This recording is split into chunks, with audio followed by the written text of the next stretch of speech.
and I predicted that they would that game because Mahomes was coming back from a dislocated kneecap. But they were able to contain Henry, unbeknown to us. They had some, some guys missing, just like kind of this game. So I don't know who's will be available, but the NFL is so unpredictable. It's about who's available, and when do you come together and gel at the right moment? And right now they're a little fractured with some injuries there on defense, and then Mahomes is forcing the issue and is being very impatient and throwing more picks than he's had at any moment in his career as a starter to this point. So you hopefully that continues, but for whatever reason, you never know. They may wake up and all of a sudden do great in run defense. Mahomes is out back to the Mahomes of old, he does really well. So NFL, everybody's right there in the middle, and that's what makes me nervous because somebody could have a big day, Henry could have another big day, or all of a sudden does he slow down? All of a sudden in one game because he played the entire game pretty much the last game. With no backup. No backup in the last game. Last game came in maybe a handful of plays. Yeah. And that was it. Because McNichols couldn't go, I think, from the ankle injury he suffered from the last game. So very unpredictable. There are no for sures to me in the National Football League, even if you're playing the Detroit Lions. It's just not. You can say, oh, if the Titans play like they did against the Bill, well, why did they just now play like they played against the Bills? So you're talking about what the fans always call about is the inconsistency. Why do they play up to competition? Why do they play down? Well, can they reproduce the energy that they had on Monday night? Oh, by the way, you get one less day of rest. Now, they are flying in, but that's not a long flight from Kansas City. No. Yeah, see, so, the advantage is still to them. So you just never know. Nothing's a gimme. Nothing in the National Football League is a gimme. It's too hard. And who's available? That's always into play. Who's available? With injuries all over the place on both sides, both teams. Titans are so beat up at cornerback. They signed Greg Maben, who had been here before, and he's been on Arizona's practice squad. He is back. They signed him straight to the active roster off of Arizona's practice squad. They signed an offensive lineman, too, Bobby Hart from Buffalo's practice squad.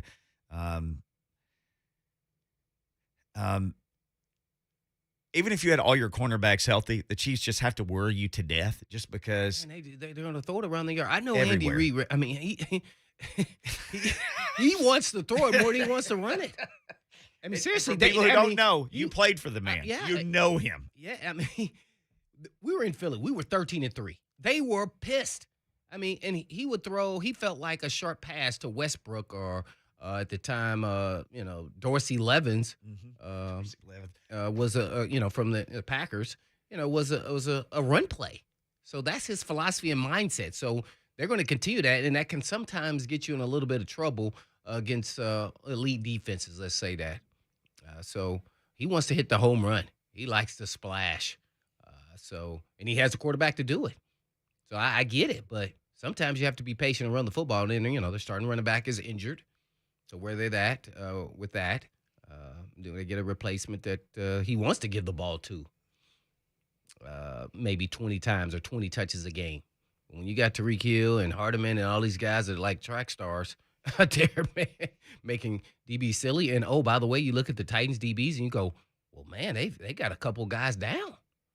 You go, uh-oh, we're going to throw even more this game. That's what I'd be thinking. They go, oh, man, if their pass rush does what they did last game, well, that was probably the first time the pass rush looked like that. So do we think that'll happen again? And, oh, by the way, and that was with, basically 1.5 leg of Bud Dupree. Yep. And how will he be in a, short rest? Will he be on a pitch count? Julio Jones, can he stay healthy? Can he stay out there on the fourth quarter? You say, oh, yeah, we got Westbrook again. I get it. He's doing a solid job, and that's his role, and that's what he's supposed to do. But he's not Julio Jones. Sorry. He's not half of Julio Jones on Julio Jones's worst day. Yeah. And by the way, if he's just out there in a stance, Julio Jones is a threat. Yeah. Period. Because of the reputation, and he deserves that. So I'm interested to see, can they continue to put the pieces together and do it consistently, game in and game out, especially that kind of injury. Oh, well, Lawan may be out. And people say, well, we played most of the game, Well, yeah, but It depends on who you're playing in the matchups. Mm-hmm. So we shall see. I'm hoping they do, though. And I'm hoping the fans are rocking. The crowd is pumped up. They're going to need it. You mentioned the Chiefs and Andy Reid's philosophy on running the ball. I got curious. The Chiefs as a team are 154 rushes for 750 yards. That's as a team. And the number 2 rusher on the team is Patrick Mahomes. See, he's the number 2 rusher. So we didn't know we were going to talk about this. Actually, yeah, I mean. So Derrick Henry, as a human being, one person, is 162 carries and 783 yards. He is more carries and more yards than the Chiefs. And that tells you the philosophy of the two teams. Well, they're totally different. Yeah, right. yeah, and in this game, you want to continue that because you want to keep it away from Mahomes, right? Have to. Right. Spagnuolo was my safeties coach when I was in Philly. He is the DC. The year they won the Super Bowl is the year that we beat them here in Tennessee.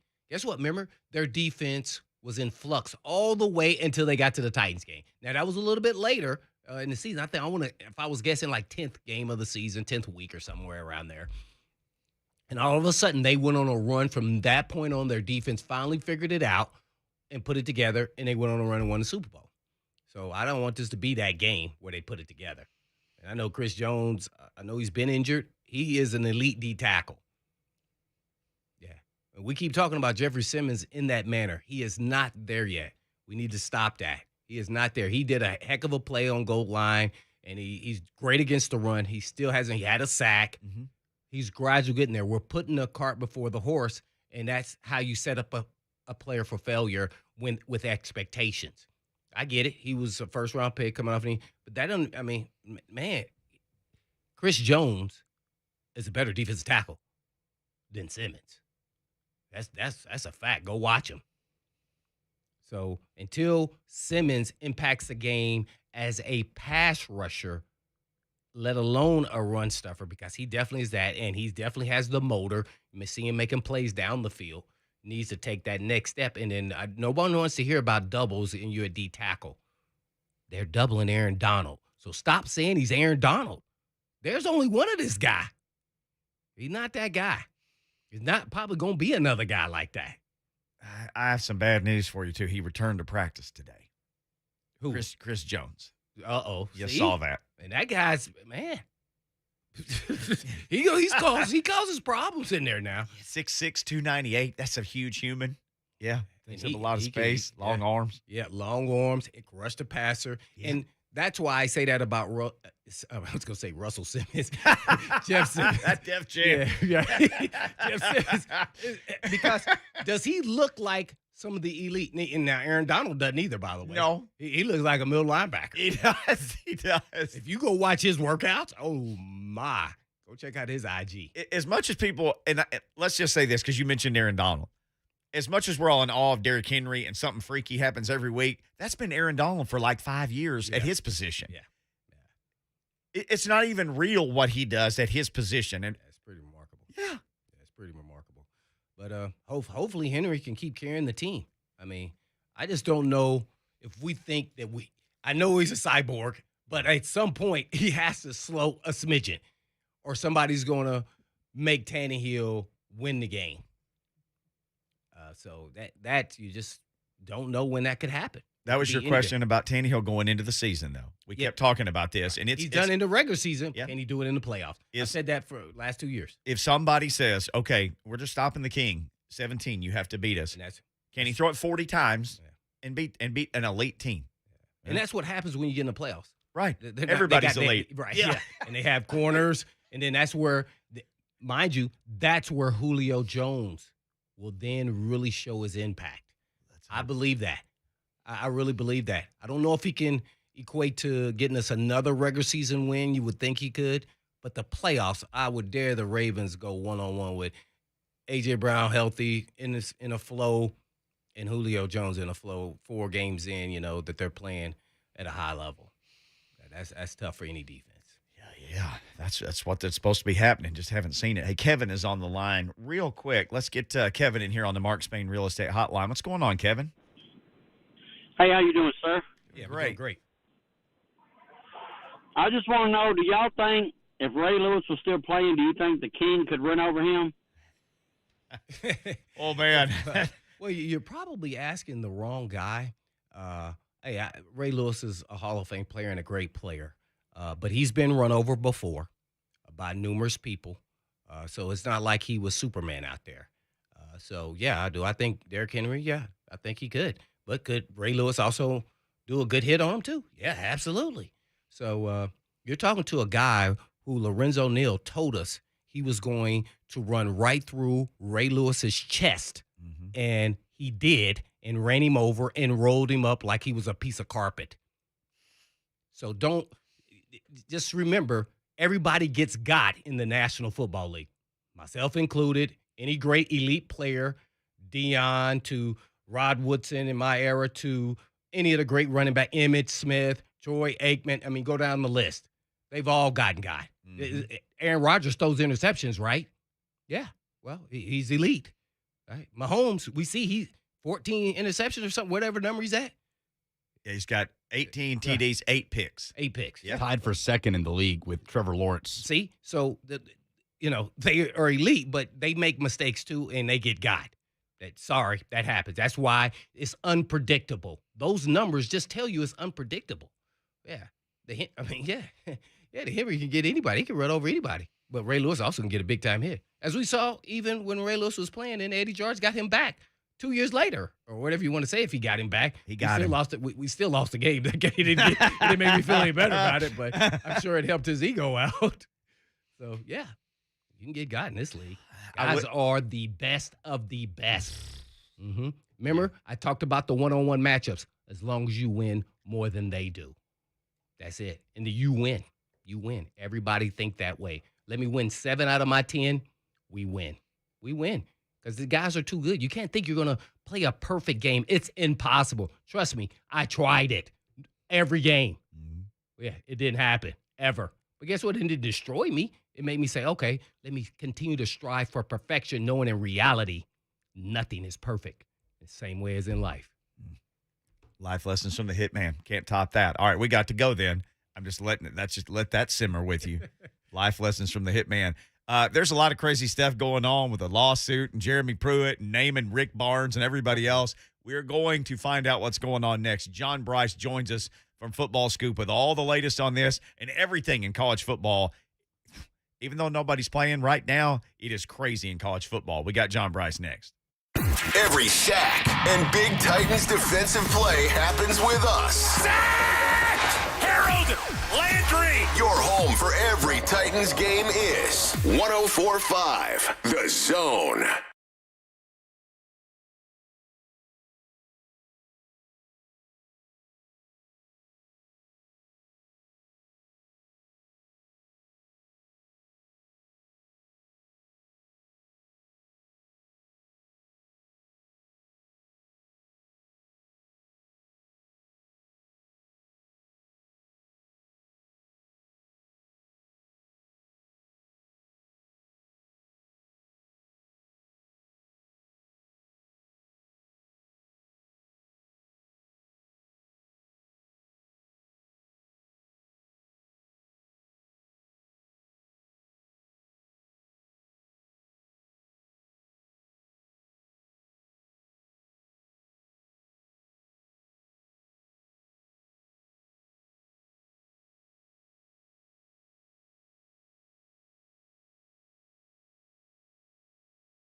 and Blaine, two of my favorite radio personalities, and I've been visiting with you guys on different time slots for I don't even know how many years now, closing in on a decade, I believe. And so I love any chance to torture the denizens of the Music City with my voice.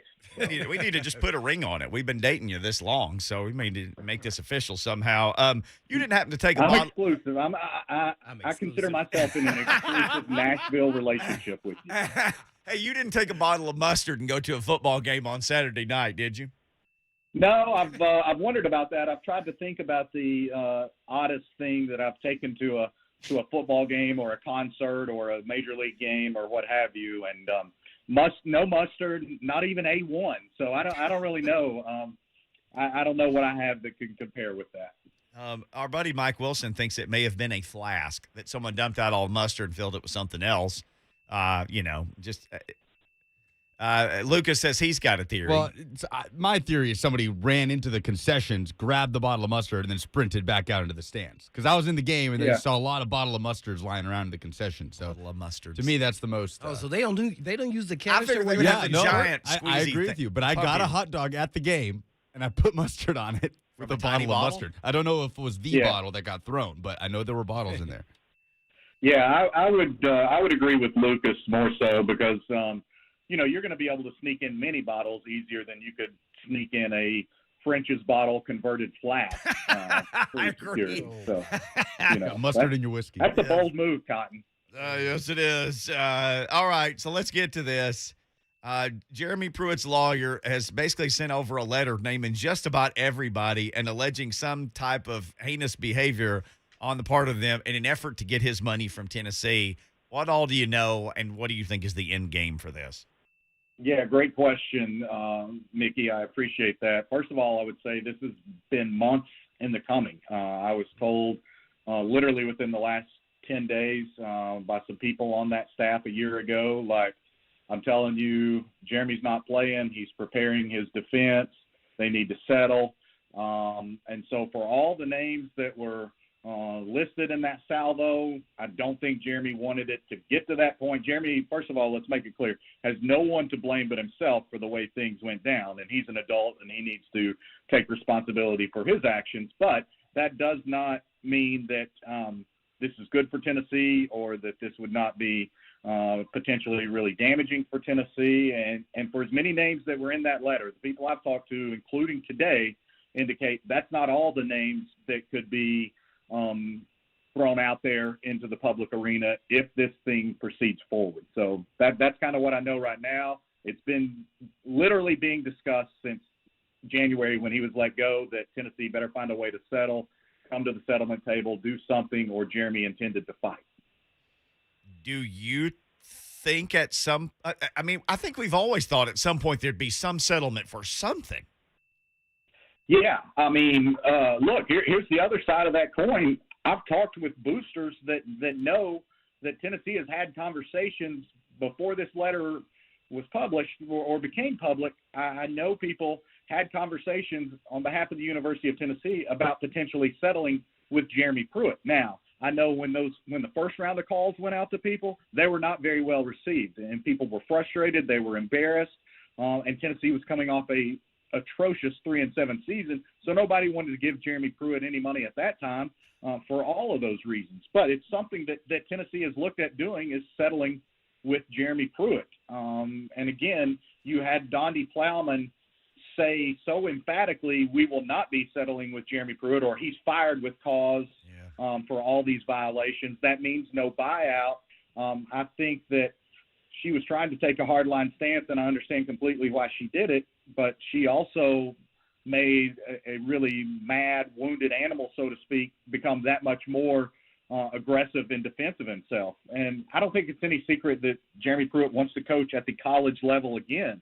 And without a settlement and some of this stuff occurring away from public eyes, I think Jeremy Pruitt will be hard-pressed to ever coach at the college level again. Getting some good stuff here. At John D. Brice, one on Twitter, John Brice from FootballScoop. Well, just to add that, just to close it up, John, do you think it will be a settlement at some point, and after all this, bickering back and forth, whether it's through the court system or not? Because typically that's how this ends. Again, I thought there would be a settlement. It's been discussed. It's moved toward that point. I don't know what that settlement is. It's not going to be anywhere near $12 million that he was owed per the terms of his contract, or 12.1. I doubt it would even be $6 million. I don't know what the key number is, but I do think as Tennessee tries to move forward, that it probably makes a lot of sense to try and settle and compartmentalize this thing and move forward, because I continue to be incredibly impressed with what Josh Heupel is doing. This is a program that is two wins away from bowl eligibility, and it still has Vanderbilt and South Alabama on the schedule. So you have to believe it can get those wins among other opportunities. So I think it's in Tennessee's best interest to find a way to get this resolved without it moving forward, because, again, literally on a phone call today, and I've talked with multiple people from the 2020 coaching staff, there's still, for as many names that have been tossed out there, there are more names that could be tossed out there. And there are dates and any number of other things that they say would come to light if this thing moves forward into an official judicial process. Well, I guess on to the next candidate. And speaking of coaches who will no longer be with their their university, at least after this season, is Coach O. Do you think that was an appropriate thing to do? And then, by the way, who do you think is on the list? Mm-hmm.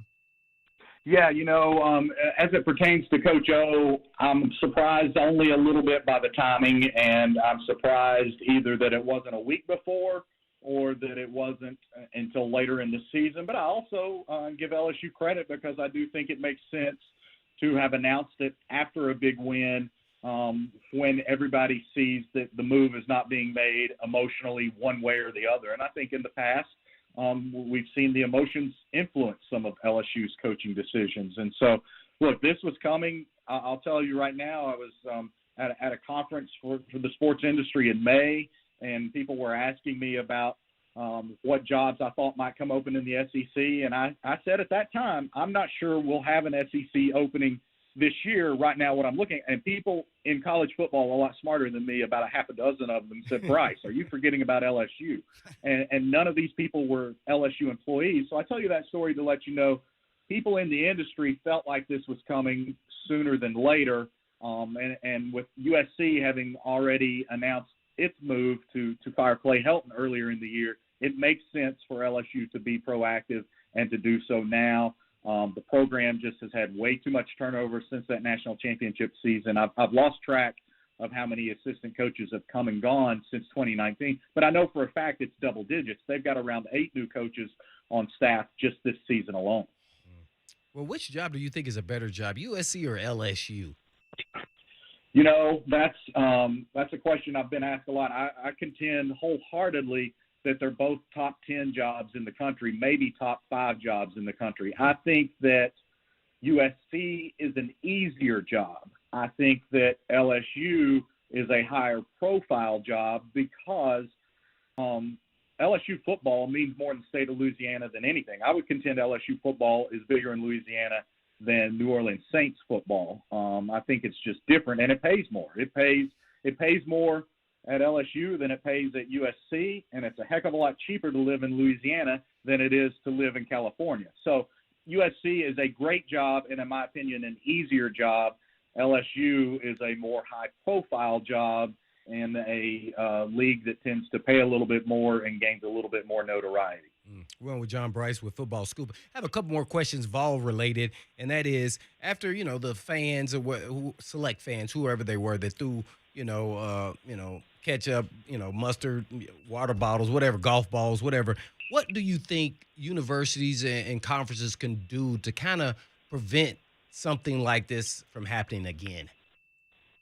Yeah, that's obviously something that needs to be addressed. I'm not sure what happened Saturday night at Neyland Stadium, frankly, was more dangerous than when fans stormed the field. I think it was a vastly uglier scene, because fans storming the field is something done in jubilation, but I think that that's a more dangerous scene for everyone involved than throwing primarily empty or half-empty water bottles and mustard bottles and things of that nature. Now, the golf ball was ridiculous and completely dangerous, and what I've said is, what if at the time that golf ball is thrown, it strikes a cheerleader who's on top of a pyramid doing a stunt or it strikes the person holding a cheerleader, then I would have really, really significant health and safety concerns as far as that goes. But clearly there's got to be real penalties, and a $250,000 fine. I said it was a hammering of Tennessee only from a standpoint of the fine levels that the SEC uses, and they start at $50,000,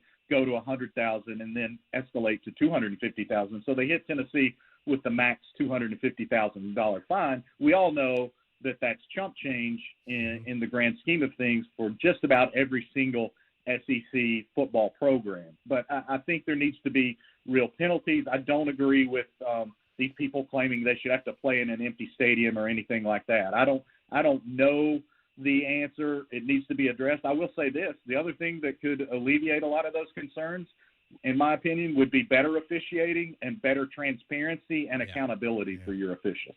Oh yeah, no question about it. They were definitely pissed off, and I think everybody watching it saw the mistakes the referees made in the game. Now, the last question for me, and it has to be related to a poll question that we're going to have here after we hang up from you, but we're going to let you tell us what direction maybe we should be going, and that is, who does the UT fan base, former football coach, despise the most? Is it Kiffin, Dooley, Butch, or Pruitt?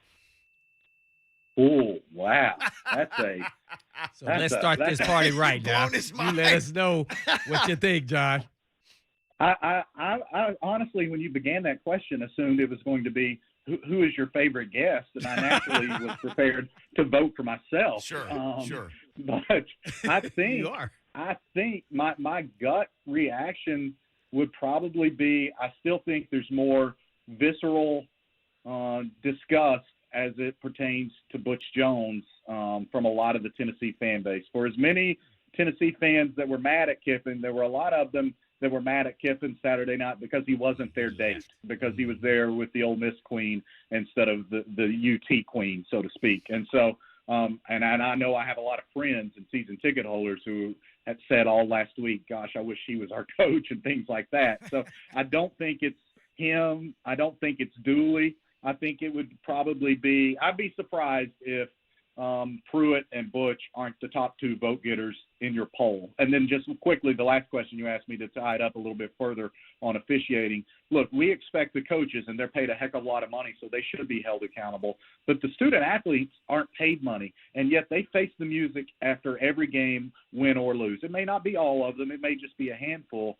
But I think when we have the student athletes facing the music, whether it's an official talking to a pool reporter or whether it's Monday, Greg Sankey and the SEC releasing their officiating crew grades for the weekend, I think that we, with the money involved, with the investment involved on both a physical, fiscal, and emotional level, we deserve a little bit better transparency. Completely agree with that. They need to answer the questions, especially when they make a bad call. We're on with John Brice with Football Scoop. Hey, this Nick Rolovich thing has been just a fantastic study, especially for the times that we're living in, that ultimately it got down to COVID and non-vaccination. And from what I can tell, Brice, him essentially being escorted out of the building. Just kind of give me your thoughts on this, and what do you think it actually winds up? Because that's another thing where we're hearing, what might the settlement be? Yeah, and I would expect that Nick Rolovich probably has an easier path to a significant financial settlement than Jeremy Pruitt does, and I would expect that to be a seven-figure settlement because it's just a bad scene for everybody. And, I got vaccinated as soon as I could. This past spring in April, I left a Notre Dame baseball game mid-inning because I got the call from the health department that I could be vaccinated. So I believe in it. But I also understand those people who don't for various reasons, and certainly a religious one, which is what Nick Rolovich was leaning on. I wish he would have explained himself maybe a little bit better. But then the flip side of that is we're not entitled to his explanation, and his players very clearly had his back. His players went out of their way last week to say, hey, it's you media guys that are trying to drag down our coach. We love our coach. And I thought that was really significant. And so I expect Nick Rolovich to get a settlement. I think it's bad for everybody involved. It's one of those stories that you wish wasn't even a story, that it had been avoided one way or the other. But I think it's also very much an indicator of where things are and how kind of frenetic things are in society at large right now. Hey, you know me, Brice. I'm a flag bearer for the Sun Belt, and for my conference that my team plays in. That's a conference that's been a laughing stock to a lot of people for a long time, and a lot of people kind of had it dead and buried. And not only is it not dead, it's very much alive and well. And not only is that the case, looks like it's about to add some members. It seems like Conference USA could be in some trouble. Yeah, absolutely. And I would not be at all surprised by that. I think that your league has shown exactly a good footprint, a good method for success, and understanding its role. And you've seen salaries in that league stay more commensurate with what they need to be. Mm-hmm. You've seen more fiscal responsibility, in my opinion, in that league than what we see in a lot of the larger leagues. And you've seen a great product, which can't be overstated. You've seen a great product on the field, which makes that league attractive and makes the members of that league very attractive and have seen their profiles enhanced. So we're not done with shaking things up with college realignment. I do believe that UAB is a very, very attractive program sitting out there, and I know they've got some things in the works, and they're talking about different conferences and things that they could do. But I just wrote a huge feature on them and that program a couple of weeks ago for FootballScoop, a new $210 million downtown football stadium. The medical community of Birmingham I knew about. I didn't know as in depth until I dove into that. Plus, it's obviously college football hotbed because of Auburn and Alabama, but they've made inroads for their own program and tried to embrace Auburn and Alabama along the way, which means Birmingham is the number one market for college football viewing, I think now 14 years in a row, according to ESPN and other metrics. So we're not done seeing realignment. I still don't think we're done seeing how it's going to impact the playoff and whether we get to a 12-team playoff or whether it's 8 teams. There's still a lot of mix on that, but it's very much ongoing seismic shifts in college athletics. Sure is, and we always love talking about it with John Brice from FootballScoop, who's on with us now. Yeah, lastly, man, it just seems like, throw it up in the air and figure out who's going to land at the Heisman Trophy. So give us the top 3-5 candidates right now. We saw Matt Corral, he put a heck of a performance on against Tennessee without his top 2 receivers running the football, but I don't know if you would have him in your top 3. Let us know who you think is in the top 3 or 5. Yeah, I think Bryce Young, as long as Alabama keeps winning, will be right there at the end of the year. His numbers are impossible to ignore.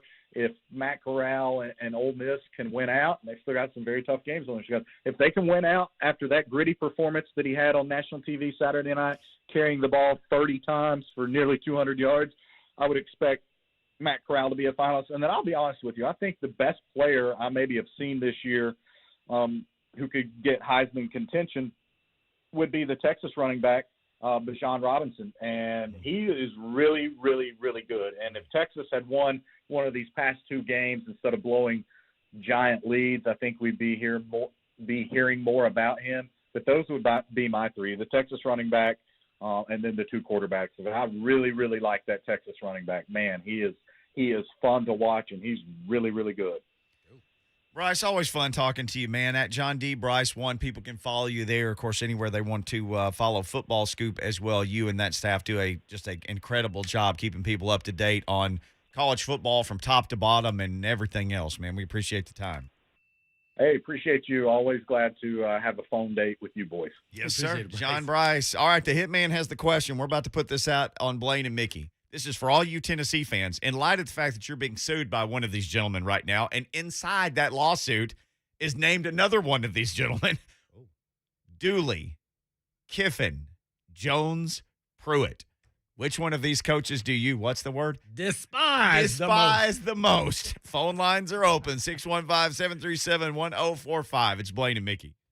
Buck Rising loves him some Urban Meyer. I think that almost daily we should have an Urban Meyer update just so that we can find some comedy, because this is an outright disaster. The next time Herb steps in it, Buck will be waiting. I'm begging you. I dare you. The Buck Rising Show. Tomorrow from 10 a.m. to 1 p.m. on 104.5 The Zone.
You guys played the Steelers in Memphis.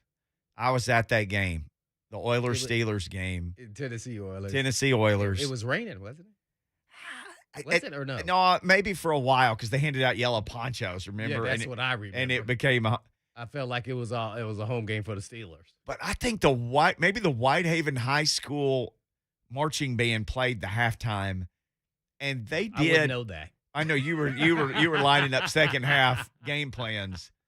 But you always make fun of me because I start looking inside my brain. You always say you should see his eyes right now. Yeah. I'm looking inside my brain again. Uh-huh. I want to say they played "Give It to Me, Baby" by Rick James. Oh. And it was just stellar. It was it was incredible. All those Steelers fans were jumping up and down. Oh, the Steeler fans had never had a more fun the day. Tennessee Oilers fans with yellow ponchos on because they sold yellow ponchos at the game. We're like, what happened, man? Where did all these Steelers fans come from? We're looking around like, what the heck? That was the one where Bruce Matthews said we had to score early and take the crowd out of it. Dude, that was a conversation in the locker room. Did you see all those Steelers fans out there? I mean, that was early on, and I'm sure a lot of people were fans of other teams. Until Tennessee Titans was formed. So I get it, but boy, when they gave out selling those yellow ponchos, it looked like it was all Steeler fans. Oh man, that's when I just start getting pissed off. I'm dizzy. We're gonna earn your respect, fans.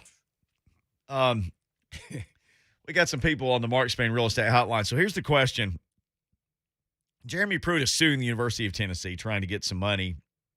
And some of you might say, "Look, I get it. He left with nothing. He was owed $12.5 million or so.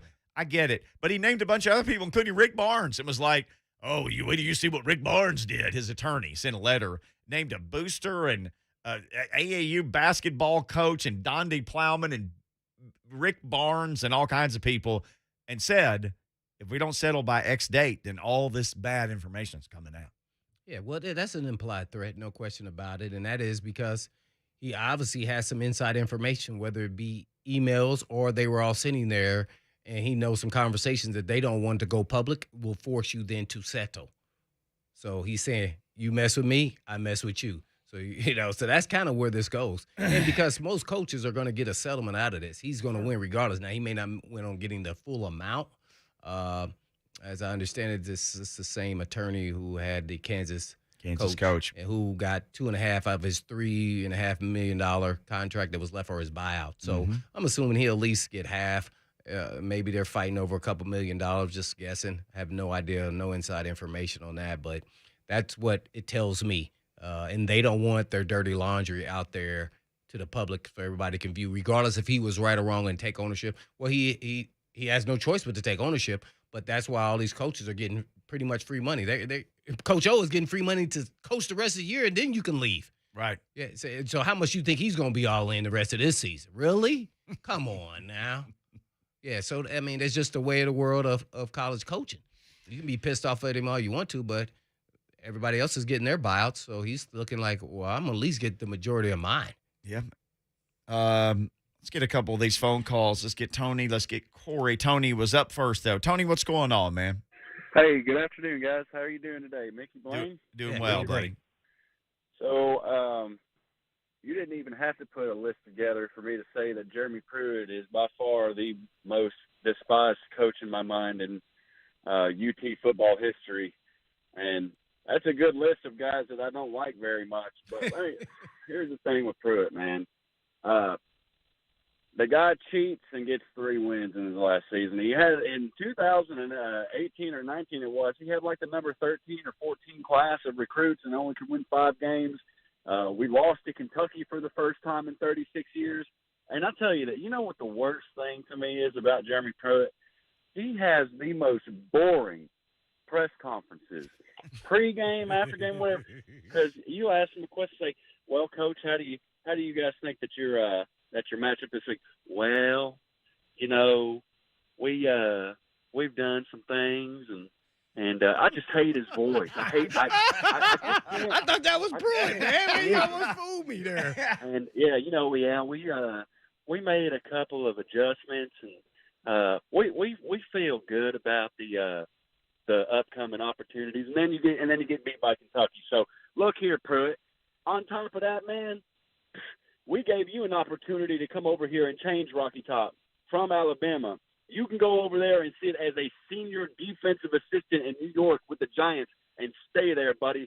Keep your mouth closed, man. You ain't got nothing on us. I love y'all. Talk to you soon.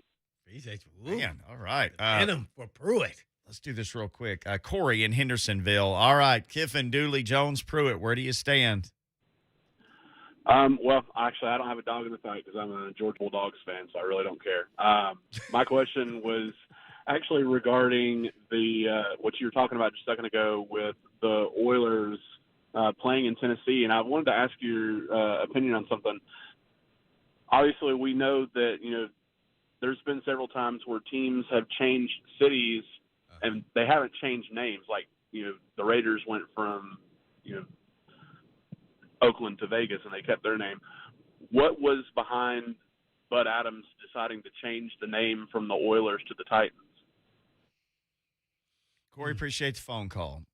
Well, I don't really know the answer, but I can give you a guess on what I think they were thinking. I think they were thinking when you moved here, let's give it the Tennessee Oilers so it could still have the name brand. And then they realized that the fan base wanted to say that this was their team. Mm-hmm. So they changed it without forgetting the history to the Tennessee Titans. I think they did I don't want to say a poll, but to see what names that they would come up with from the fan bases and from the fan base, and the Titans was the winner. So I think that's how it all came about, if I wanted to recall. But I firmly believe the late great Mr. Adams, he was Oiler to heart. And it's something that he started from the beginning and really wanted to carry the name, but he wanted to do what was right for the city as well when he moved here, and found out that, having the Tennessee Oilers and not being part of the new Tennessee Titans and having their own brand without forgetting the Oilers' history, was probably number one for him after he got here and moved here. I can't wait to see these throwbacks, though. I'm not going to lie. Me in uniforms. I'm very excited to see them once it can happen starting next year. I don't know if they'll do it next year because it takes a while for the NFL to okay anything new. So you're talking about throwback Oilers. They wear the Oilers uniform. The reason why I say that, because remember now they're a new Even Titans your uniform is a throwback now. Yeah, the Titans. So I could be part of both throwbacks, Oilers and Titans. You are a double throwback. Yeah, I'm a double throwback. Hey, man. I'm sure there's a handful of us, right? And here's the thing. We figured this out. Yeah, there's not many who were an Oiler and a Tennessee Titan. I mean, there's you, Bruce Matthews, Eddie, like everybody who all of you old school fans loved the most. Yeah. They were all Oilers and Titans, just about all of them. Yeah, that's even right. Dr. Smooth Kevin Dyson for 1 year. Yes. All right, hour number 2 coming up. Look around the NFL with Jordan Dajani coming up in about 25 minutes or so. Headlines next, though. This is Blaine and Mickey 104.5 The Zone. The Vols have a Saturday night SEC date with Alabama. And I know at least one person who's calling for an upset. Hey, yo! Vols fans! Go Vols! Kickoff is Saturday at 6 on your home for the Vols and SEC 104.5 The Zone.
All right. What's the spread there? Lucas, I'm sure It you was 25 last I saw, 25 and a half. 25 is what I saw this morning. Yeah. they're going to cover that. That's my shot Bama or already. Tennessee? Do they cover it if Hooker Tennessee. can't play? Do they cover it with Milton? Yep. You know why I like this? Because if Milton quarterback, you don't know what you're going to get. He may complete one of those atomic bombs that he throws. He may complete them, and it could rattle Alabama. It could what the heck is going on here? Yeah. And then he gets some confidence, and next thing you know, they're going a little run and they're going to cover. I know they're going to say they're going to beat them, but they're going to cover. And by the way, people have shown that you can run the football versus Bama. It's 2 games now. They got ran. A&M and Florida ran the football on them well, too. So, yeah, I'm calling they cover. Josh Heupel on the SEC teleconference earlier today on Hendon Hooker. He's still day-to-day at this point. He's getting some work. As we get to the end of the week, we'll know if he will be available for this one. Here's the thing, though. You always remind me to look at stuff like this. But said he did some work. I was shocked that happened there. The way he left the field, I was surprised. I was nervous. Like, this could be season ending. What is the temptation, though, Blaine? There's a bye week after Alabama. Oh, he shouldn't play then. Really. He really should. It's a bye week after Alabama. Yeah. And it's Alabama. You're 25-point underdog. If this is your guy. Yeah. You don't do that. Okay. But if he practices by the end of the week and he's full go and you feel like he has the best chance to win, But if he's day-to-day on Wednesday, he can't be 100% against Alabama, right? And that pass rush, Will Anderson might be the best edge rusher in the league. Well, it's just like having a swollen toe there, Lucas. Wednesday you can't run, but Friday maybe you can. And I don't know the extent of his injury. That's why I just used the toe. But if he's actually doing more than I expected. I thought it was really serious. Oh, me too. Because immediately when he got up, he could not put pressure. That means that's a serious injury. And then for him to say, I thought he was going to just say, we're going to play it by ear and we're just day to day. He actually said that he did something. Like he practiced to some extent. I don't know if that was just jogging and running straight. It could be anything. Taking snaps, throwing on the side. I don't know. He could be playing coy, but I would assume that he's not playing the next couple of weeks. And to be on the safe side, I would really be cautious. But, then again, I'm that former player who would be cautious. I would have had Bud Dupree playing in the Titans game against the Bills. So that's just me. That dude, Hendon Hooker, against Ole Miss, he was 17 for 26, 233 and a touchdown passing.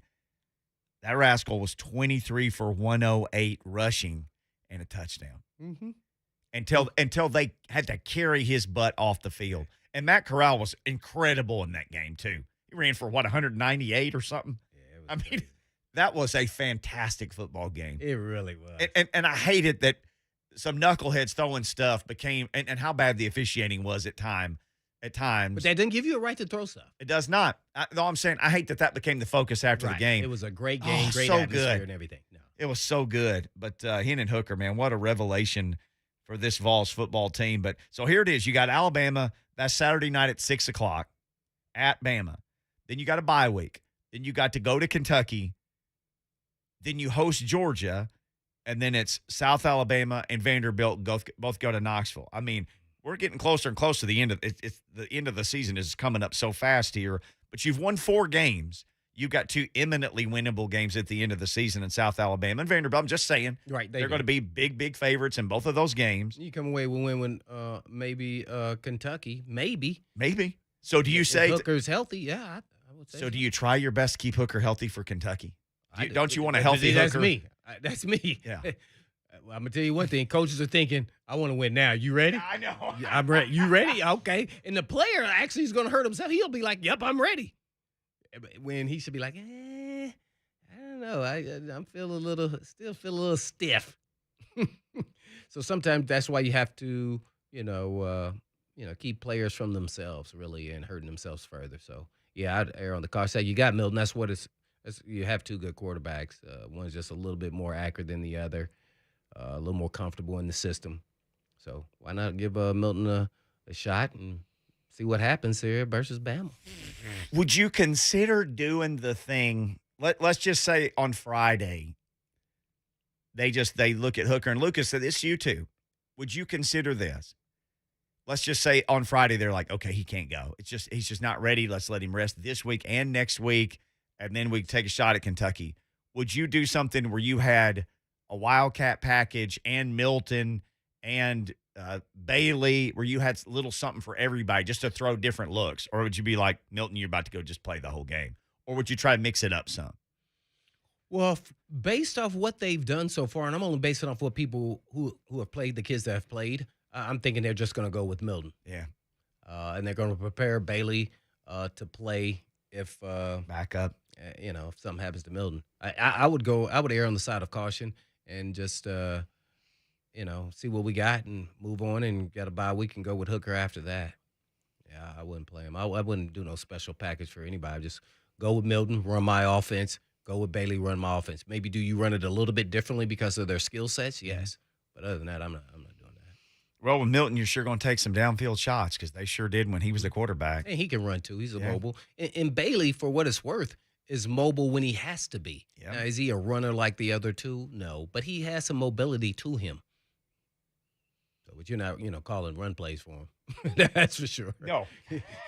I mean, the other guys you could call actually run plays. He can run enough. He's scrambled. He's shown enough. He actually can scramble Bailey better than I expected. So I just want to see him get out there just to see what he actually can do in this system, like in a live game. I want to see him. That's just me, though. Obviously, they see something that they don't like. Yeah. Because it's almost like they're not going to play him regardless. What's he thrown? 6-7 passes that he threw in the Tech game? Yeah. And I thought they waited too long to put him in there. They waited forever to put that dude into that game. Dang, man. Did you MF somebody or something? Like, right. What did you do? Yeah. I agree. Yeah, I was like, oh, man. And it just his body language. He knew that was like, oh, man, this is what y'all really think of me. Yeah. And that's tough. That's tough. I would have done it sooner. Man, God started games, and it's like, I don't play again. He was 3 of 7. He threw 7 passes for 16 yards. That's what he wound up throwing 7 passes in that game. They won 56-0. And not to say they got it wrong with Bailey, but they got it wrong with Milton. Yeah, they Hooker did. was the better quarterback, and you could see it instantly. I said it. You said it. Coach Matthews said it. As soon as we saw him in a full game, you go, 2 games in, you go, yeah, he's the better guy to run this system. Do you think they beat Pittsburgh if he had played quarterback? I really don't like I know it's hard to say. But I would say yes. I would say yes. If they would have put the support behind him and that you're our guy earlier. Right. Yeah, I think so. Well, once the die was cast for Milton, though, you said this the day he got there. Hey, that guy's the starter. Yeah. He's not coming here unless he's. They brought that guy. They made up their mind. Yeah, it was. This guy's coming here to start. Doesn't matter what anybody else does from now on. Mm-hmm. And it took him getting injured for them to even see Hooker. Yeah. To give him a fair shot. Yeah. Mm-hmm. Yeah. Lesson learned, I think, from all coaches. Yes. And not to say that happens all the time. But sometimes the better talent isn't the better player. You don't have to have the greatest talent. You just have to have enough talent and then to be able to operate an offense. Like a good example is Tom Brady, the best of all time. His coach did the exact same thing his senior year and benched him for a guy. What was his name? Drew Henson. And you know this because you know somebody who was on. My the nephew, cousin was on. Nephew. My cousin. Yeah, right, my cousin. was on the team. Right. Yeah. And I knew some other players. Yeah, he started at cornerback. And the coach, Lloyd Carr was the head coach. They like, what the heck is going on? And then he would come in the game and then drive them down to win the game. Well, they get it wrong all the time because they think this guy had the talent or they made some, quote unquote, put the fingers up, quote, promises that you'll be playing. But Tom Brady was the better player. Yeah. And we all know that he's not the most gifted runner. He's not the better athlete, but he's the better quarterback, and he's the best to ever play. He's 44 years old, and he's playing better, Blaine, and they're just cutting him loose. He's playing total freedom now. I'm going to blow your mind right here with this. He's on pace to throw for, I don't know how many yards, 4,500 yards or whatever it is, breaking the records, right? Just like we talk about Henry or too many carries, how come they don't say Tom Brady too many throws? His arm's going to fall old off? arm? Yeah. Nobody says that. No. Why did nobody say that? Because he's been prolific, just like Henry's been prolific. Yep. You go, oh, the tread on his tire is gonna wear down. I've said it, but nobody said Tom Brady's arm's gonna go to crap. He's throwing too much. He's 44. No way. No, actually, the opposite has happened, as some people have said, but I never said he lost his velocity. I said he has not. No, you were adamant about that last year when everybody was on that train. You said, I'm watching the games. He hasn't lost anything. No, he hadn't. Nope. It's just a narrative people wanted to just keep saying because he was older. Right. They just needed something. And the Patriots let him go. Right. They know better than that. Well, maybe it was just like they're trying to beat the curve.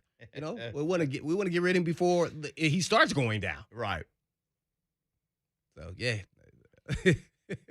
Maybe we can talk about we got more NFL talk coming. Jordan Dajani said to join us next. We can ask him about, is he worried about Tom Brady's workload? Let's ask him that, and about Derrick Henry. Arm. It's going to become a noodle. We'll ask him. Is noodle arm coming for Tom Brady? Next with Jordan Dajani from CBS Sports on Blaine and Mickey. It's Plyo. Coming up today on the 3HL. We got a little friendly competition going on with Ramon Foster and the morning show, and we're all raising money for breast cancer awareness. Team Davenport. We're going to be live at Two Rivers Ford, and we're going to tell you all about it. Friendly but competitive. All the information on our Twitter feed. Look at it at 3HL1045. We've also got Coach Mack to break down what happened in the Monday night game. Take a look at the Kansas City Chiefs. And we got the guy that never leaves us wrong with numbers. Well, we hope. Todd Purman coming through. Going to the top of the mountain. Mount Juliet. Staying there. Two Rivers Ford. Come see us. Yes. Today, starting at 3 p.m. on 1045 The Zone.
He is. Wow. Wow. Jordan Dajani joins us now. Jordan, are you dancing right now? How are you? Start me up, baby. I'm excited to be talking sports with you guys today on a fine Wednesday afternoon. How are you guys?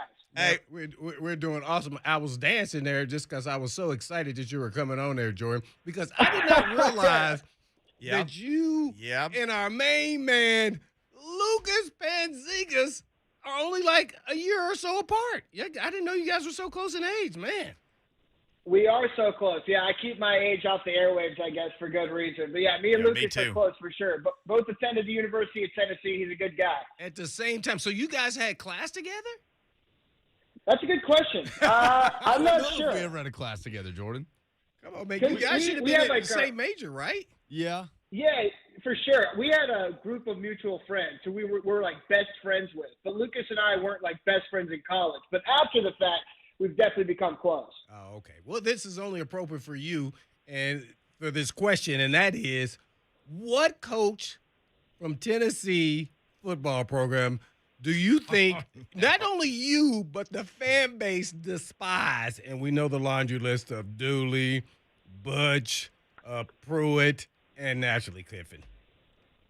Yeah, that's a good question. I mean, after what's come out this past week, I think the answer obviously has to be Jeremy Pruitt. Now, when it comes to my personal opinion, I don't have much hate in my heart for Butch Jones. Like, there were some good times in that relationship. There were definitely some bad times as well, no doubt about that. The breakup was obviously something that needed to happen. But if I had to pick, and I was a little too young in my Tennessee fandom to take in Dooley as well, so I don't know if I can provide an appropriate answer for that. But honestly, I'd probably have to go with Jeremy Pruitt. I think the whole hire of him, was obviously very dramatic, and that coaching carousel is an adventure I'm sure none of us will ever forget.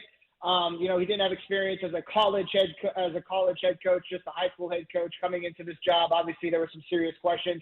And then how everything ended, the lack of success that he was not able to bring to the field. And now the entire thing that is happening after his tenure with Tennessee. So I'd probably have to lean to Jeremy Pruitt. Well, at least he's consistent. We're with Jordan Dajani there with the NFL writer for CBS Sports. Oh, yeah, the good kind of consistency. Just like you draw it up, Jordan, the Titans lose to the New York Jets and then beat the Bills, just like you would draw it up. And what's funny is I told Blaine, I get a text from a friend of mine on Monday afternoon. I'm working on my notes, and everything. And he says, you watch, they're going to beat this team after they lost to the Jets. He said, I know they are going to win tonight. And that's exactly what they did. Yeah, that's incredible, man. I was covering that game from the press box, and I've seen some good games, but I think this one definitely ranks up there in terms of finishes. I mean, a goal line stand, absolutely incredible. And, I think there's things to take away from both of these teams, the loss for the Bills and the win for the Titans. But the thing that it really came down to in my mind was the resiliency of the Titans defense. And, they're not one of the best statistical units in the NFL. I think we understand that. But when their backs were up against the wall, they were able to come through. I mean, the Bills went just 2 of 5 in the red zone. They left points on the field that they desperately needed, of course. That says something a lot about this Titans defense. And when we talked to the players and head coach Mike Vrabel after the game, I think all of them used the word resiliency, resilient. That's what they want this, unit to be described as, next man up. It was just crazy seeing the amount of injuries that were happening during the game, especially in the secondary, which is a worry point already. And the Titans were able to overcome it all. They were able to get back on the same page offensively in the second half. Of course, we all know King Henry rolled as well. That's a huge win for the Titans, but they need to come back to earth very quickly because they got the Chiefs coming in on Sunday. Do you think the Chiefs that played in the second half of the game against the football team from Washington, is that who the Chiefs are? Or are they the Chiefs that come in 3-3 and beat up in some areas and still trying to figure out some things? No, I watched that full game, and I expected this to be a get-right spot for the Chiefs on both sides of the ball, and it was everything but. I know a double-digit win obviously looks good in the box score, but it didn't go that way. The Chiefs didn't get rolling until the second half against what we all thought was an inferior opponent. So it wasn't an incredible game. I mean, Patrick Mahomes has now thrown a pick in 5 straight games. That matches the longest streak of his career. He has 8 this season. That's more than he had last year or the year before. The defense still has some worry points for sure. They're still among the worst in the NFL statistically. it wasn't the full win that I think Chiefs fans envisioned when they took the field in D.C. And I think that's, something to talk about. So this Chiefs team still needs to prove to the NFL and their fans that they are still a legitimate contender for a Lombardi trophy, and that can start on Sunday. Let's hope not. Jordan Dajani joins us, CBS Sports, talking NFL on Blaine and Mickey. Well, do you think the Titans game is a good right game for them? Because possibly that could happen. Yeah, it's definitely something that is going to put some pep in your step. And it was definitely a come-together moment for this defense. And I think that's important because when we talked to Kevin Byard after the game, he kept talking about, he took the field for that defensive stand screaming that we needed to defend every blade of grass. And like I talked about, man, the Titans' resiliency when it came to coming through with their backs up against the wall, that could be something that powers this defense moving forward. And, I said that this team needs to come back to earth for Sunday. Well, at the same time, I think this defense needs to be more amped up than they ever have been this season to take on one of the most potent offensive attacks in the NFL. This secondary, even though they have their bumps and bruises, several guys on IR, they need to be able to step up. Some of their young guys grow up quickly to defend this passing attack. And, I think that's a position group that should remain high after their huge win against the Bills. But, yeah, this was somewhat of a get-right spot for the Titans. This was a franchise we envisioned coming into the regular season, saying that they should be one of the best teams in the AFC. Now, there's been a lot of ups and downs through said regular season, but a defeat of the Bills, and now we have the Chiefs coming into town. Yeah, this could be a get-right month for the Titans, if you will. All right, well, that's all mumbo-jumbo until the game time, so you give us your shot. Call your shot. Who's going to win the game? Titans, Chiefs. Yeah. All right, I'm leaning towards the Titans right now. I'm going to take them with the points. I might sprinkle a little bit on the money line, but I really think that the Titans, as you said, they gained some momentum for themselves coming into this matchup. And watching the Chiefs last week, like I said, that wasn't the full performance that I think a lot of people wanted to see from them. One of the keys to the game in my mind, I think it might come down to, is what I call receiving the gifts Mahomes offers. Because there's been some throws that Patrick Mahomes has made each game that need to be intercepted, and there's been some dropped by defensive backs. There's been drops coming off of the hands of his wide receivers that were popped up in the air that aren't always caught by the defensive backs. I think the Titans secondary needs to be ready and able to jump on those opportunities because this game, in my mind, is going to be close, and it could come down to a pivotal turnover in the second half. Man, we're on with Jordan Dajani, NFL writer for CBS Sports. And I guess what game are you looking forward to this weekend? I know the Bengals play the Ravens, one of the ones I'm looking forward to. What about you? Yeah, man, I'm not going to lie. This is not an amazing NFL slate this week. Chiefs-Titans is probably one of the games of the week for sure. But if I had to pick another one, I'm interested in the Saints and the Seahawks. I'm kind of a Jameis Winston stan, so I'm interested to see what he can do on a primetime stage against a defense that is really lacking, especially in the secondary. I feel like a lot of people are still down on the Saints because Winston hasn't necessarily been able to show that he's the gunslinger he was when he was drafted by the Bucs. But this is a great opportunity for him. If he has a big outing and the Saints can win by double digits, he furthers his case to be the signal caller for years to come. Another interesting game is maybe the Raiders and the Eagles. Of course, the Raiders had a huge bounce back with the loss of John Gruden against the Denver Broncos. Incredible win. I guess it took a coaching change for Kenyon Drake to become a part of the offensive game plan. He had 2 touchdowns. He looked great. I don't know if that was an emotional victory or something that is a sign of things to come with this Raiders team where they used the debacle off-field noise to really come together. So keep an eye on that matchup as well. Well, speaking of Philly, do you think Jalen Hurts is becoming the scapegoat in Philly or is it more to it than that? I think he is becoming the scapegoat, but I think more negative attention should be given to head coach Nick Sirianni. If you were giving me my rankings of coaches on the hot seat, I get that he's a first-year guy, but I'd have to put him up there. I don't like what I've seen from Philly's offense, and he was someone supposed to come in and really get that thing on the right track and to show that he is a quarterback that can be a legitimate starting signal caller in this league. He's afraid to run the ball. I think that some players are getting more reps than others. He should be trying to center a game plan around Devontae Smith, their first-round pick, former Heisman Trophy winner. We haven't seen that just yet. I've been very disappointed with what I've seen out of Philly so far. Well, anyone that stood out this past week, in the league that you're taking notice of them and said, hey, man, these guys are legit or their team is?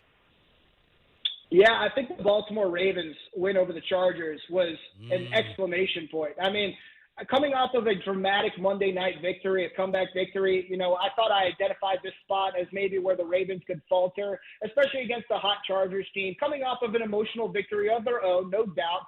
But, man, I mean, they took their veteran running backs and they ran all over the worst rush defense in the NFL. Devontae Freeman scored a touchdown. Latavius Murray scored a touchdown. Le'Veon Bell scored a touchdown. I'm telling you, my 2015 fantasy football team was looking really, really good on Sunday. So this Ravens team has, I think we talked about it in shows past, this team has really been able to overcome a large amount of adversity through the early goings of the regular season, and that's something we should take note of. Additionally, their defense is playing a lot better than people anticipated. The Baltimore Ravens are a legitimate team in the AFC, a candidate to hoist the Lombardi at the end of the year, and Lamar Jackson as well is a legitimate MVP candidate. Well, speaking of the same conference, the Browns, are they falling apart, man? Quarterback is out, running backs are out, receivers out. I mean, O-linemen are out. Man, they look like they in trouble. Yeah, absolutely. I mean, they literally are falling apart, and, it's not all their fault. I think Baker Mayfield needs to be a little smarter in the pocket when he gets back to 100% health, when he's running around trying to make something happen. But, they're on a short week. They're not going to have Baker Mayfield, and they're facing a Broncos team who has a banged-up signal caller of their own, but Teddy Bridgewater is expected to play. Now, even with all their injuries and bumps and bruises, I think the Browns could have a shot in this game in Cleveland. I know that Case Keenum is not necessarily your number one quarterback in fantasy, but he's somebody who can do enough with some of these pieces on offense to get the best of this Broncos team, which has their stock dropping very quickly. Keep an eye on Donovan Peoples-Jones. He had a breakout game. He's a physical specimen who I think should be a legitimate part of this offense moving forward. I'm interested to see how they game plan for this game against the Broncos. But, yeah, the Browns are definitely falling apart, but it's a long season, so we'll see how they rebound. Going with Jordan Dajani, NFL writer for CBS Sports. So, Jordan, Blaine brought up he's our show director of content. I don't know if you're aware of that, but he brought up a great question earlier. Everybody is saying, well, Derrick Henry's going to get worn out. He just can't, his workload's too great.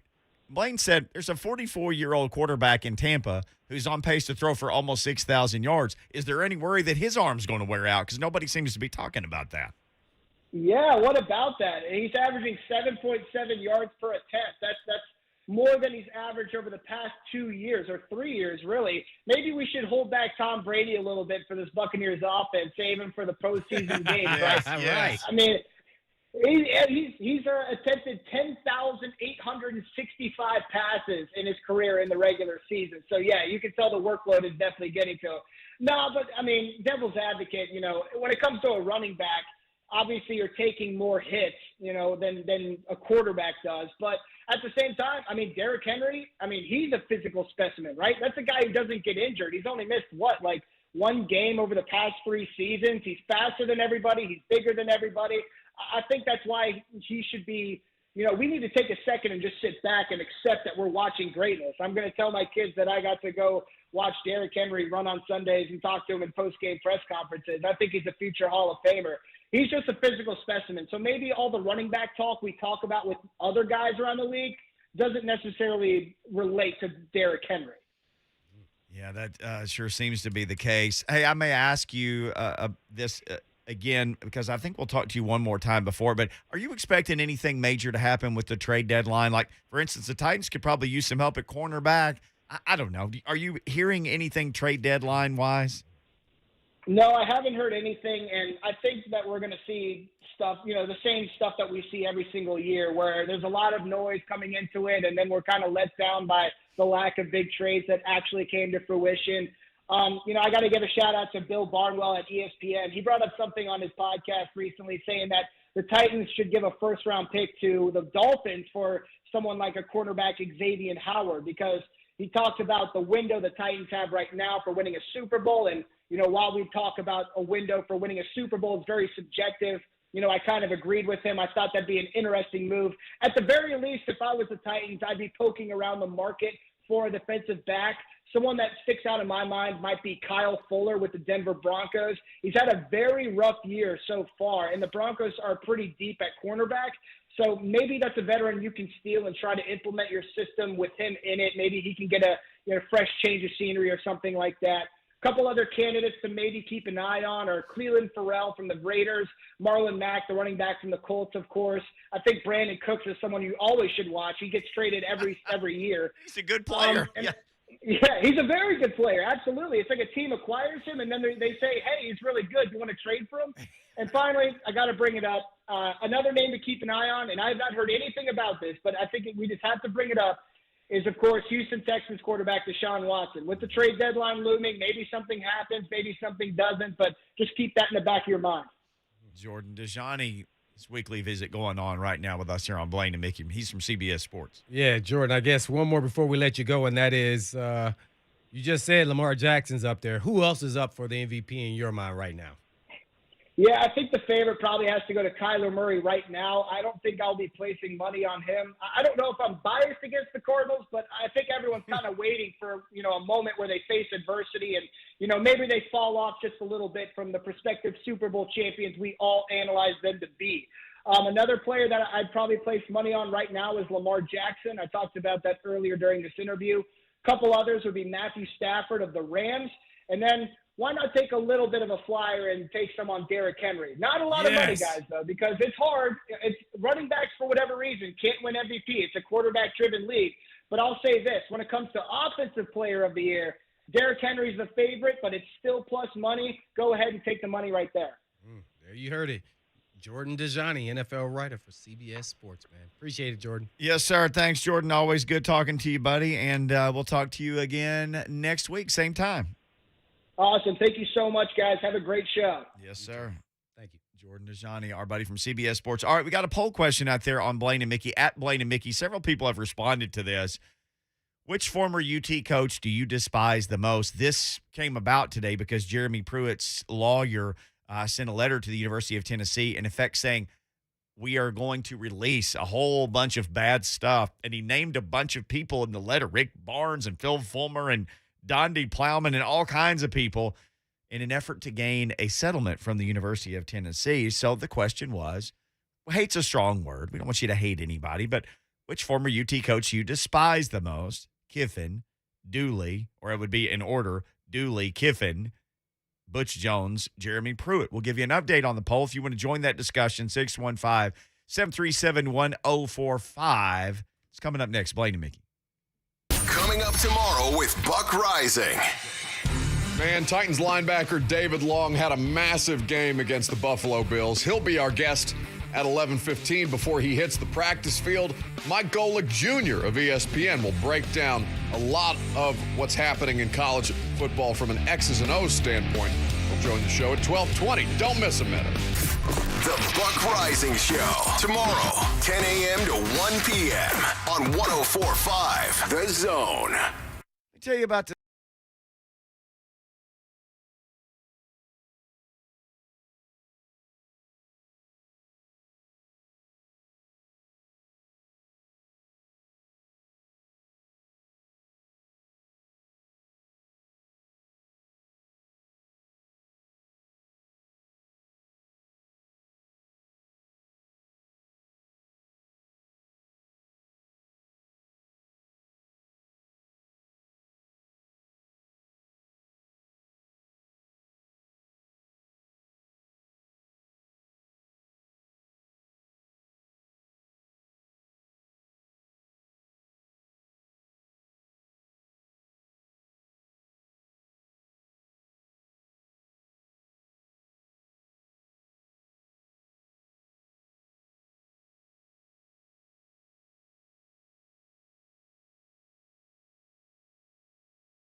You hold one for a week or so, man. Just to drive around, styling and profiling. But if I had one of those, I think I'd have to drive it through the mud. So I might have to come over and like get your garden hose and spray your yard down and then drive through the middle of it. Your mama would not like that, though, I'm sure. I would be in a heap of trouble. Our internet is not cooperating. I could get nothing to open on my phone right now, but we do have a poll up on Blaine and Mickey. Which former Vols football coach do you despise the most? I can get the poll up, but there are a bunch of answers from you people, but none of them will open on my phone right now. None of them. So that means you're supposed to be looking them up, Lucas, right? Or am I? Just somebody. See if you can get the answers here. I'm just watching the rabbit wheel spin. We'll just let Lucas, just tell us what I know he say. does all these polls at the end of Buck Show every day. I feel like we should. He's great at multitasking. I feel like we're not using you in your 100% capacity here. Might be my best quality. Yeah. No, you're great. Hey, man, you do a whole lot of stuff. Don't get it twisted. Which former Vols football coach you despise the most? Kiffin, Dooley, Jones, Pruitt. Here we go. Well, actually, Lucas, you're better at this. You roll. Here we go. Hit it. Yeah. 39% say Pruitt. That's the majority. 23% Kiffin. 22% Butch. 16% Dooley. Andrew Bennett says, why did you not put all of the above on this poll? That's because that's not an option. You can only put 4. But the Dooley thing, most fans don't hate Dooley, right? Like, it's not his fault. You know what I mean? He wasn't ready, and he's honestly a funny guy. He was a likable guy at the podium. He was more likable than any of the other ones at the podium at Tennessee. He had more quips in his 3 years there than anybody did. That still gets played back. The Rommel thing, the shower discipline, it's a long list. But that's right. I forgot about the towel. Yeah. I'm surprised Butch Jones comes in third, though. I thought he'd come in first or second. Yeah, that's legit surprising. Couple of responses just to Blaine and Mickey. By the way, follow us on Twitter at Blaine and AND Mickey, Mickey. Casey just responded to the tweet and said, I hate Dooley the least. The other 3 can kick rocks, for lack of a better term. Kick rocks is a funny term. The other 3 can kick rocks, for lack of a better term, and I don't want to get temporarily banned again. Was he banned from something? I don't know. He doesn't want to get banned, he said. Well, we haven't banned anybody. Was that again? Casey. He said the other 3 can kick rocks. Oh, maybe he said a dirty word and got banned from Twitter. Anthony says, I don't hate any of them, but Kiffin has the least character of any of them. His antics Saturday was that of a child, he said, matching some of the fans that threw the things on the field. It has to be him for me. So Anthony is all out on Kiffin. And Kiffin don't want him back, huh? He does not want him back. Everybody says hate on there, but we said despise. Their response is hate, but we said despise. And we were like, let's don't use hate because it's sports. We don't hate anybody in sports. So Blaine goes down the hall and is like trying to get words like, what's a word for hate that's not hate? So Will Bowling came up with despise. Despise, right. Yeah. 3HL for life. He quote tweeted it and has Kiffin number 1. And then he has all these dots in between the number 2 Pruitt, number 3 Dooley, number 4 Butch. I think this weekend revived the Kiffin hate for a lot of people. Maybe with they love him though because he left them at the altar. Like they really want him to be their coach, right? It's like the ex-girlfriend that you were just so in love with, and she just up and left you in the middle of the night and emotionally damaged you for 10 years. But you would take her back in a heartbeat. In an instant. Yeah. She's even prettier than she was 10 years ago. She's better looking. And John Brice, a little more mature. Oh, sure. She got a better job that's now. That's where you guys go wrong. I wanted the smarter one. Well, you got both. You did all right for yourself. Yeah, right. Like that was true. The smarter one. Yeah, Miss Bishop has more degrees than I have fingers. I think. That's true. Yeah. And she don't go to cheap schools. Oh, nothing but the best for Miss Sella. I know. Right? No, I ain't going to junior college. I'm going. I'm Vandy, Belmont. She doesn't do anything halfway with school. Oh man. Try to hit them all here. Tony responded to Blaine and Mickey. He said it has to be Pruitt because he's trying to burn the whole thing down now. He is trying to burn the whole. He named Rick Barnes in this. Yeah. Rick Barnes. Well, he's trying to call out their guys to force their hand. He said, "Do you want me to put these people on the stand?" You don't want to put anybody on the stand. Nobody wants to go to stand. Booster, nobody. And there's no denial, right, from his attorney. There was no my client is innocent. It's more of if we're going down, you're all coming down. You're coming with us, yeah. Zero mention of innocence. Not we didn't do this. It's like, well, you should see what everybody else did. I'm lighting this fire, and we all going to get torched here. Yeah. Butch Jones, I checked it again. Butch is currently in second place now. Oh, he's moved Pruitt up. is running away. Butch is 1 point ahead of Kiffin. Saturday night did revive some Kiffin hate, But we had John Brice on earlier, and I'll paraphrase. He essentially said he had talked to a bunch of UT connections Saturday, like around game time and, before and after the game. And remember, he said a bunch of them said they'd still take him. Take him back. Yeah, Kiffin. Mm-hmm. Yeah. Mm-hmm.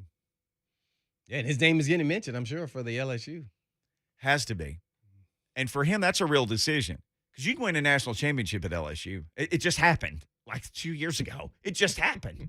So you can absolutely win one. You can't win the national championship at Ole Miss? I love it down there, man. I love it down there.